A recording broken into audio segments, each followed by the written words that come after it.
Alright everyone, this is AngelWolf here, and I'm making a quick video to show you guys what I'm trying to say about the travel powers so far. So basically what I've done here was just created a toggle, a series of toggle buttons that just turn the powers on. And if you go to the graph, you can see that all I've done is connect all three buttons here. You can see button 558, you see them in the variables. Right there, those are the buttons, representation. So when they're clicked, we get the owning player, we cast to their controller, and we toggle the speed button. And then we flip the button to look like it's pressed in, like a toggle. So if we follow toggle speed button, that fires here, sends it to the server because we want it to happen on the server. All movement, all combat, all stuff has to be done on the server, so it needs this branch gap. So this event happens on the server, it's replicated. We get the controlled pawn again, and we cast to the MMO character, and we run this event called toggle speed. We go to the character, and toggle speed basically just says, is the player got their speed toggle? Now by default, the speed toggle is false.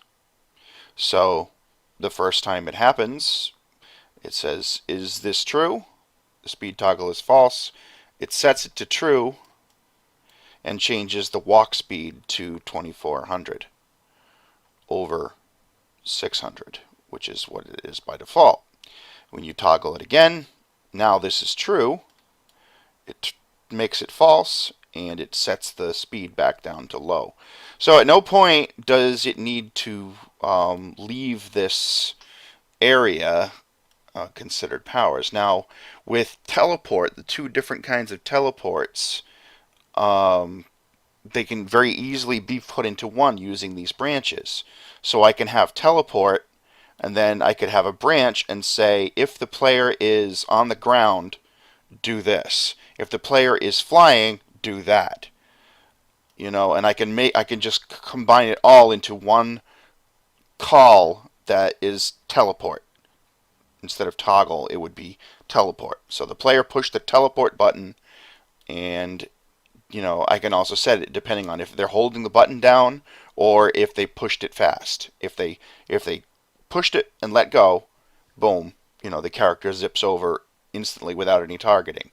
If the player holds the button down, then the target appears and you can fine tune it and let go, and it blinks you to that spot. So I can combine all that into one event, and then we can edit that event so it's all part of the same power. We can add, you know, the new things that we're talking about here. We can add the ability to pull the target towards you, if you have that ability. If, you know, we could do the same thing. If player has the ability to pull enemy towards you, well, that would happen after you run a line. Basically, you would run the line to see if it hit anything, and then it hits if it found out it hit an actor, like an NPC, it would fire back, hey, I hit something, I hit an NPC, not a wall or empty air. And at that point we can say, well, does the player have the ability to pull the enemy towards them? Okay, they have that ability, pull the enemy towards them. If not, then just skip on to the next part. Okay, there's an enemy in the way, the teleport power doesn't work. It fizzles. It makes a fizzle noise and goes zzz, and then you got to find another place to blink to, you know, that isn't directly at a target. So that's pretty much the way I'm seeing it right now, is having one event called teleport that does all this, you know, all these different versions, and, you know, multiple setup for the teleport. So that's what I'm trying to say.